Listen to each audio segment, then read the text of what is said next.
저는 작년 봄에 결혼해서 이제 결혼 생활 1년도 채 지나지 않았는데 남편이란 작자의 싹수가 아주 놀았습니다.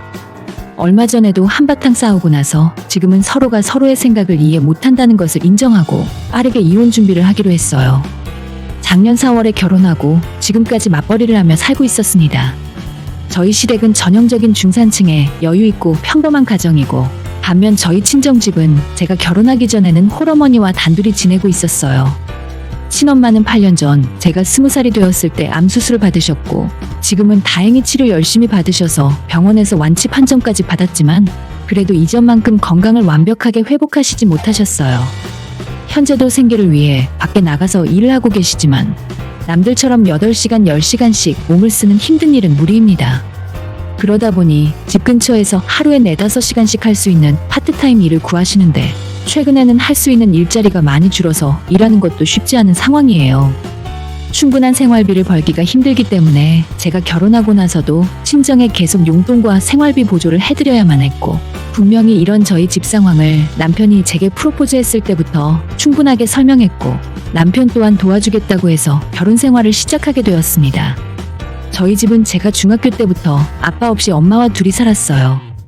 부모님들끼리 어떤 이유로 이혼을 하게 되었고 저는 아빠 대신 엄마를 선택하게 되면서 저희 두 사람은 서로 의지하며 지냈었죠.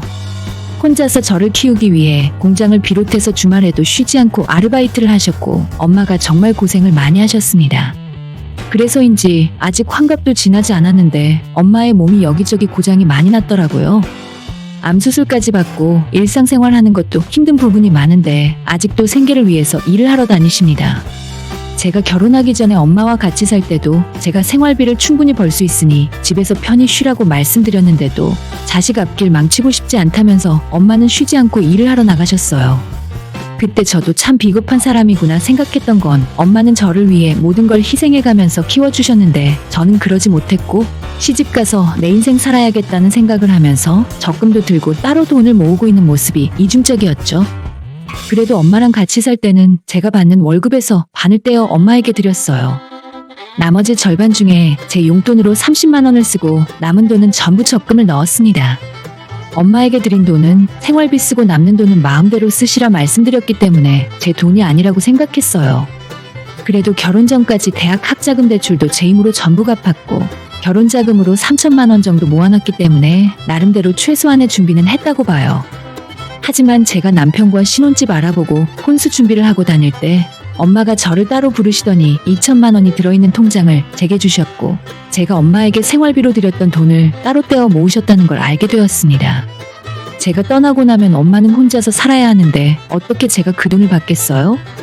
나는 결혼자금 다 모아놔서 이 돈 필요 없으니까 그냥 엄마가 갖고 있다가 비상금으로 쓰라고 거절했는데도 엄마는 하나뿐인 딸 시집 보내는데 아무것도 못해서 보내면 엄마 자격이 없다면서 끝까지 가져가라고 하셨죠. 그날 엄마랑 서로 부둥켜 안고 둘 다 미안하다고 말하면서 얼마나 울었는지 모릅니다. 아무튼 그렇게 엄마한테 받은 2천만 원은 차마 함부로 쓸 수가 없어서 남편에게 말도 하지 않은 채 조용히 가지고 있었고 저는 첫 달부터 엄마에게 생활비로 50만 원씩 보내드리기 시작했습니다. 결혼 전부터 남편에게 우리 엄마 생활비는 조금이라도 보태드리고 싶다고 이야기를 했던 부분이고 대신에 저는 따로 쓰는 용돈을 가져가지 않기로 했어요. 전부 우리 부부 생활비 안에서 해결했고 가끔 필요한 여성용품이나 화장품 정도를 사야 할 때는 반드시 남편에게 이야기하고 돈을 쓰게 되었습니다. 애초에 처음부터 친정엄마한테 보내는 50만 원을 제외한 모든 돈 관리는 남편이 맡아서 했고 맞벌이를 하고 있지만 남편이 주는 생활비 통장 안에서 아껴가며 살림했어요. 아까 이야기한 대로 시부모님은 형편이 좋은 편이라서 저희가 용돈을 드릴 필요도 없었지만 친정엄마한테만 용돈을 보내드린다는 이유로 괜히 남편 눈치를 보면서 살게 되더라고요. 결혼한 직후 남편은 제게 빨리 아이를 갖고 싶다고 이야기했었고 저는 친정엄마에게 용돈을 보내줘야 하는 이 상황에서 제가 임신을 하고 일을 쉬기라도 하면 남편과 시댁 사람들에게 더욱더 눈치가 보일 것 같더라고요.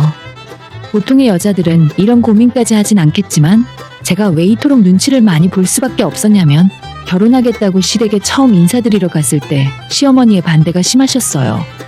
뭐 뻔하디 뻔한 이야기지만 제가 아버지 없이 엄마와 단둘이 자랐고 집안 환경도 넉넉하지 못하다는 것이 그 이유였죠. 오히려 시아버님은 요즘 세상에 그게 무슨 흠이냐며 대수롭지 않게 생각하셨지만 어머님은 끝까지 저를 탐탁치 않게 여기셨습니다. 그때는 남편이 무조건적으로 제 편을 들어주었고 저 때문에 아버님 어머님이 부부싸움까지 하게 된 이후에서야 어머님도 포기하시고 잘 살아보라고 말씀해 주셨죠. 솔직히 이제 와서 하는 생각이지만 그때 그냥 결혼을 포기하고 엄마 모시고 둘이서 살 걸 그랬어요. 영화나 드라마를 보면 고난과 역경을 이겨내고 결혼하게 된 주인공이 시부모 보란 듯이 잘 사는 모습이 많이 나오잖아요. 하지만 현실은 그렇지 않았고 결혼 생활은 시작부터 제 생각보다 훨씬 재미없고 힘든 일이 많았습니다. 일단 억지로 결혼 승낙을 해주신 시어머니께서 제가 신혼여행 다녀와서 인사드리러 갔을 때 저한테 매정한 얼굴로 말씀을 하시더라고요. 니들 맘대로 하겠다고 한 결혼이고 나는 너를 며느리로 인정 못해. 너도 나한테 시어머니라고 부를 필요도 없고 대접해줄 이유도 없다. 둘이서 알아서 잘 살던지 말던지 마음대로 해. 명절에도 찾아올 필요 없고 안부 전화 같은 것도 할 필요 없다. 그런 말을 들으니 죄송한 마음도 있었고 내가 뭘 그렇게 잘못했길래 이렇게까지 나를 싫어할까 싶어서 억울한 생각도 있었죠. 하지만 그것보다 더 큰 문제는 남편의 심경 변화였습니다. 막상 결혼할 때는 어머님의 반대를 극복하고 제 편을 들어주던 남편이었는데 시어머니가 저렇게 실망하고 화를 내는 모습을 보더니 남편도 생각이 조금씩 달라지는 것 같았어요. 신혼여행 다녀와서 처음이자 마지막으로 시댁에 인사를 드리고 온 뒤에 남편이 다음날 제게 했던 말은 내가 장모님한테 잘해드리고 살갑게 다가가면 우리 엄마한테 너무 미안한 마음이 들 것 같아. 앞으로 나는 우리 부모님 챙기면서 살 테니까 장모님은 당신이 알아서 잘 챙겨드려. 라고 하더군요. 결국 우리는 우리 두 사람만 부부로서 사는 거고 각자 부모님은 알아서 챙기는 이상한 모습으로 결혼 생활을 시작하게 되었어요. 물론 제가 남편의 생각을 이해하지 못하는 건 아니에요. 남편은 저희 집안보다 훨씬 좋은 환경에서 태어나서 부모님의 기대를 한몸에 받으며 좋은 대학 나오고 좋은 직장 다니는 사람이었으니까요. 한 번도 부모님 말씀에 거역해 본 적 없었고 결혼 승낙을 받기 위해 반항한 것이 처음으로 어머님에게 대들어본 거라 하더라고요. 제가 어머님에게 절연에 가까운 이야기를 듣고 나서 일주일 정도 지났을 때 시아버님께서 직접 연락을 하시더니 퇴근하고 남편 몰래 잠깐 만나자 하셨어요. 회사 근처 카페에서 아버님을 만났고 저한테 너무 서운해하지 말라는 말씀과 함께 시댁 세 가족이 얼마나 예전부터 서로를 각별하게 생각하는지 이야기해 주시더라고요. 언젠가 시간이 지나면 집사람 생각도 변할 수 있을 거라면서 앞으로도 계속 행복하게 사는 모습을 보여달라고 하셨어요. 시아버님은 상대적으로 점잖은 분이셨고 저도 그때는 아버님 말에 힘을 얻으면서 남편과 나만 잘 사는 모습 보여드리면 언젠가 시어머니 마음도 풀어질 날이 올 거라고 생각했었습니다. 그렇게 약간은 서로가 불안함을 안고 시작한 결혼이었지만 겉으로는 아무 문제 없이 남편과 알콩달콩 신혼을 즐기면서 살고 있었어요. 어머님이 하신 말씀대로 따로 연락드린 적도 없고 시댁의 며느리로서 찾아간 적이 한 번도 없었지만 종종 아버님에게 안부 전화드리면서 지냈습니다. 그러던 중에 결혼하고 반년 정도 시간이 흘러서 작년 추석 직전에 어머님으로부터 한번 만나자고 연락이 왔어요. 추석을 2주 정도 남겨뒀을 때라 이제는 어머님이 저를 받아주시고 이번 명절부터는 집으로 오라고 말씀하시는 줄로만 알았어요. 들뜬 마음에 어머님 드릴 작은 선물까지 준비해서 자리에 나갔는데 제 생각과는 전혀 다른 말씀을 하시더라고요. 어머님께서는 시종일관 당신이 어떻게 아들을 낳고 애지중지 키웠는지 장장 20분 동안 쉬지 않고 제게 설명하셨고 아버님이 지금 하시는 일이나 주변 친척들의 시선이 있는데 도저히 시댁 집안이랑 제가 어울리지 않다고 하셨습니다. 아들이 너무 결혼을 원해서 어쩔 수 없이 승낙은 해준 거지만 지금도 그때 허락해준 것이 너무 후회되고 지금이라도 자기 아들을 놓아달라 부탁을 하시더라고요.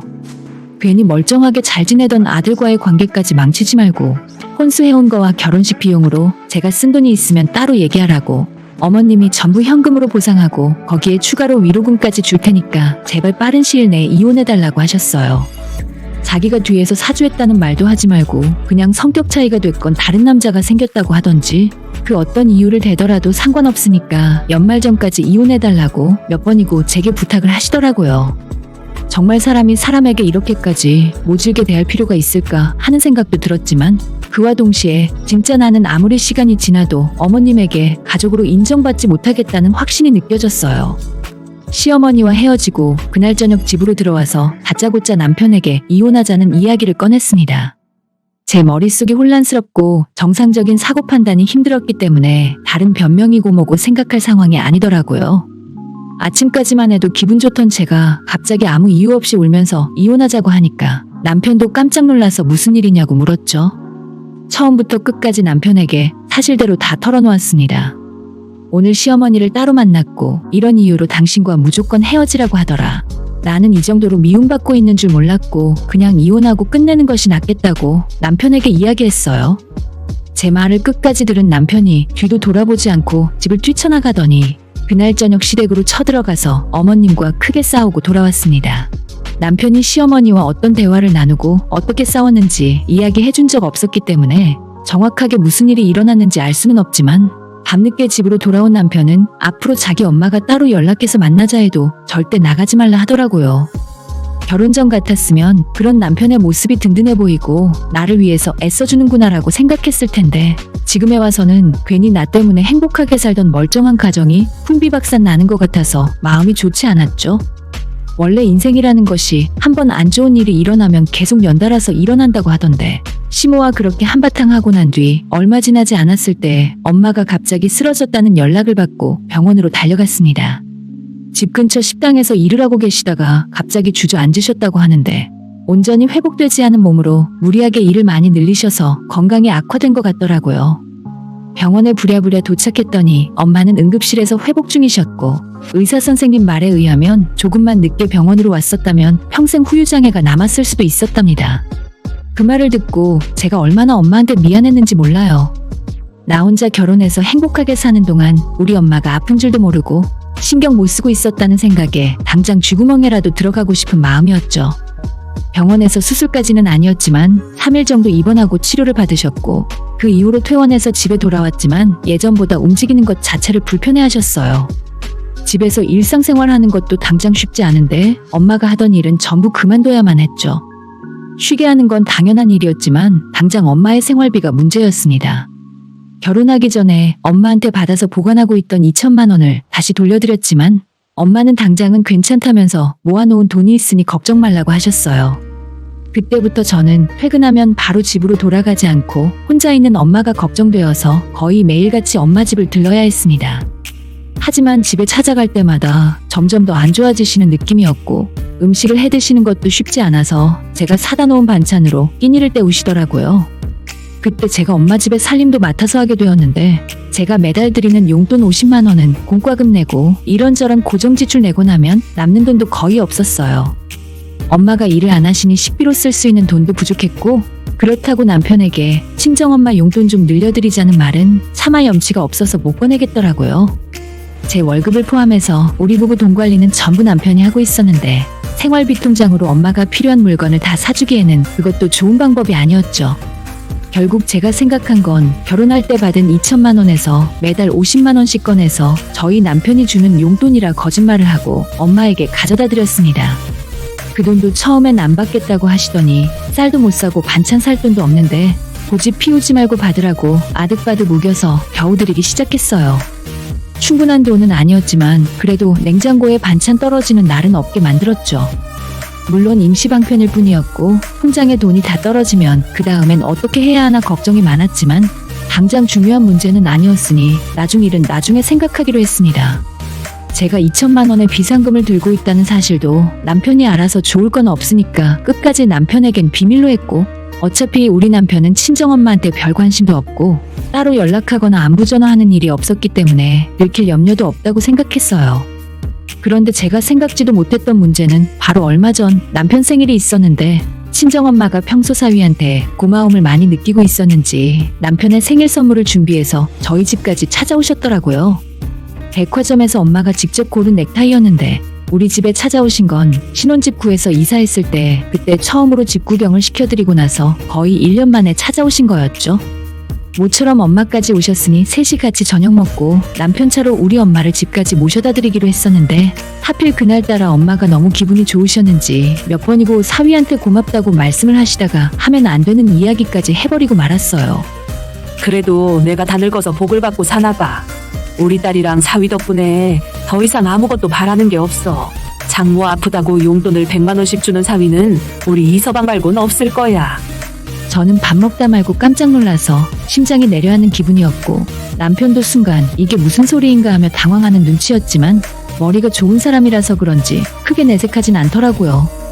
식사를 마치고 엄마를 집까지 모셔다 드리고 오면서 남편은 차 안에서 저한테 한마디도 하지 않고 조용히 운전만 하고 있었습니다. 차라리 화를 내고 저한테 물어보기라도 하면 좋겠는데 조용히 입 다물고 있으니 더 무섭다는 생각이 들더라고요. 그리고 집에 돌아오자마자 남편은 전에 없이 크게 화를 내며 제게 따졌습니다. 당신이 분명히 50만 원만 드리겠다고 했지? 그런데 100만 원이라니 무슨 소리야? 너 나 몰래 딴 주머니 차고 있었어? 저는 우리가 결혼하기 직전에 엄마가 제게 주신 돈이라고 설명했고 지금까지 그 돈 안 쓰고 비상금으로 갖고 있다가 다시 엄마한테 돌려드리는 것뿐이라 대답했습니다. 애초에 엄마한테 받은 돈이니 다시 드리는 게 아무 문제도 없다고 이야기했지만 남편 생각은 전혀 아니었어요. 그럼 처음부터 나를 속였다는 거네? 나는 당신한테 거짓말 같은 건 해본 적도 없고 우리 엄마랑 싸우기까지 했는데. 남편은 제게 배신감을 크게 느꼈던 건지 얼굴이 새빨갛게 달아오를 정도로 크게 화를 내고 있었고 저는 저대로 제 입장을 변명했지만 전혀 받아들여지지 않더라고요.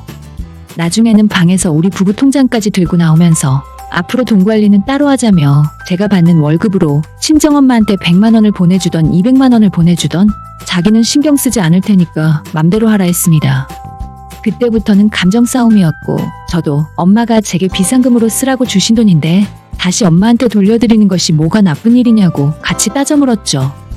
하지만 이미 마음의 문을 닫아버린 남편에겐 제 말이 들리지 않았어요. 그저 돈 2천만 원이라고 생각할 수 있지만 엄마가 어떻게 그 돈을 모았는지 알기 때문에 저는 차마 함부로 쓸 수가 없어서 보관하고 있었습니다. 그 돈을 명품 가방을 살 것도 아니고 해외여행 가는데 써버릴 돈도 아니잖아요. 나중에 우리가 살면서 꼭 필요한 곳이 있을 때 그때 남편에게 이야기하고 꺼내놓을 생각이었거든요. 아무튼 결혼하고 처음으로 남편과 부부싸움을 크게 하게 되었고 서로 며칠 동안 대화는 물론 얼굴도 마주치지 않고 살았습니다. 냉전 상태가 3일이 지났을 때 더 이상 오래 끌다가는 아예 화해할 타이밍을 못 찾을 것 같아서 제가 먼저 남편에게 미안하다고 대화 좀 하자고 붙들었어요. 저는 다시 처음부터 제 입장과 상황 설명을 하면서 당신이 오해하게 만들어서 미안하다고 사과했지만 남편은 제 사과를 전혀 받아주지 않았습니다. 너희 집안이 가난하고 장모님한테 생활비를 드리는 상황이라도 상관없어. 돈 2천만 원 액수가 중요한 게 아니라 나는 너가 처음부터 나를 속였다는 것이 문제야. 너 하나만 믿고 부모님이랑 싸워가며 결혼했는데 우리 사이의 신뢰가 깨져버렸잖아. 남편은 아무래도 자기 엄마가 해줬던 말이 맞는 것 같다면서 이대로는 더 이상 저와 결혼 생활을 지속하기 힘들겠다 하더라고요. 그 말 들으니 저도 시어머니한테 들었던 말이 다시 떠오르고 알겠다고 이혼하는 쪽으로 생각하겠다고 대답했죠. 더 이상 남편과 대화하기가 싫었고 다음날 시어머니한테 연락해서 저희 이혼할 테니까 다른 건 몰라도 혼수 비용만 정산해서 달라고 말씀드렸습니다. 제가 해갔던 혼수 비용 2,500만 원 정도의 위로금이랍시고 조금 더 얹었다면서 3천만 원을 이틀 후에 입금해 주시더라고요. 그 돈 받자마자 저는 남편에게 당신 말대로 이혼하겠다고 서류 준비되는 대로 연락하란 말을 남기고 간단한 짐을 싸서 친정으로 들어왔어요. 겨우 이 정도 돈 때문에 이혼한다니 스스로도 어이가 없었지만 시어머니는 물론이고 이젠 남편 입에서까지 이혼 이야기가 나왔는데 저는 눈치 없이 버티고 있기 힘들었죠. 친정엄마 집으로 돌아와서 다시 엄마와 둘이 살기 시작했고 오히려 결혼 생활할 때보다 심적으로 훨씬 편안했습니다. 퇴근하고 엄마랑 집 앞에 산책도 다니고 쉬는 날에 맛있는 것도 먹으러 다니면서 결혼 전보다 훨씬 행복하더라고요. 집을 나와서 엄마랑 같이 산 지 일주일쯤 지났을 때 남편한테 전화가 오길래 드디어 이혼 서류 준비가 다 끝났구나 생각했습니다. 하지만 남편이 하는 말은 자기 화가 다 풀렸으니 이젠 집으로 돌아오라는 소리였고 저는 무슨 뚱딴지 같은 소리를 하냐고 내가 당신이랑 같이 사는 일은 이제 없을 거라고 대답을 해줬죠. 시어머니한테 혼수비용 정산까지 다 받았는데 제가 어떻게 다시 그 집에 들어갑니까? 이혼 이야기는 내가 아니라 당신 입에서 먼저 나왔고 이젠 돌이킬 수 없으니 이혼 준비 다 되는 대로 연락하라고 말했어요. 하지만 남편은 이제 와서 말을 바꾸면서 자기는 홧김에 한번 해본 말이라고 저 없이는 살 수 없으니 제발 돌아오라며 통사정을 하는 겁니다. 생각지도 못한 반응에 조금 당혹스러웠고 다시 그 집에 들어가서 결혼 생활을 할 생각을 했더니 속이 답답해지고 눈앞이 캄캄해지더라고요. 환영받지도 못하고 친정엄마한테까지 죄지는 기분으로 억지 결혼 생활 이어가느니 차라리 여기에서 끝내고 엄마랑 둘이 사는 것이 100번 1000번 나은 일이었습니다. 남편에게 최종적으로 나는 다시 결혼 생활할 마음이 없고 이런 일로 두 번 다시는 연락하지 말았으면 좋겠다고 대답했죠. 그랬더니 이틀 뒤에 이번엔 시어머니한테 연락이 오더라고요. 너가 대체 뭐라고 했길래 멀쩡한 내 아들이 죽겠다고 난리를 치는 거니? 며칠째 밥도 안 먹고 술만 먹고 쓰러져 있는데 일단 집으로 들어와 봐라. 너만 찾고 난리도 아니다. 그 말을 들으니 조금 웃기다는 생각이 가장 먼저 들었어요. 저한테는 한 번도 관심조차 없었으면서 자기 아들이 조금 울고불고 투정 부린다고 해서 바로 저한테 책임지라는 듯 말씀하시는 게 어이가 없더라고요.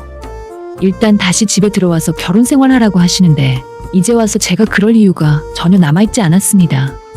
시어머니한테도 저는 이미 돈 받을 거 다 받았고 이혼하는 걸로 알고 있으니까 다른 이야기는 하지 마시고 이혼 준비 다 되는 대로 연락 달라고 했어요. 어머님께서 내 아들이 진짜 쓰러지는 꼴을 봐야겠냐고 이혼하라고 했던 말 취소하고 저한테 줬던 돈도 돌려줄 필요 없으니까 다시 돌아와서 같이 살라고 하시네요. 진짜 저를 무슨 동네 똥강아지 취급하는 것도 아니고 어머님이 나가라고 하면 나가고 다시 들어오라고 하면 들어와서 사는 사람인가요? 더 이상 길게 이야기할 필요 없어서 어머님 전화 끊어버렸고 그 뒤로 지금까지도 남편과 시어머니한테 연락이 오고 있습니다. 매일 돌아오라는 말을 12번도 넘게 듣고 있지만 전혀 집으로 돌아갈 생각 없고 지금 엄마랑 단둘이 사는 것이 훨씬 마음 편하고 행복해요. 뭐 얻어먹을 것이 있다고 그 집에 며느리로 들어가서 평생 눈치 보고 살아야 합니까? 반쪽짜리 결혼 생활이지만 남들처럼 평범하고 행복하게 살아보고 싶었는데 결국은 엄마 모시고 사는 것이 제 팔자에 맞는 일인가 봐요. 이혼하는 게 무섭다는 생각도 없고 결혼해본 걸 후회하지도 않습니다.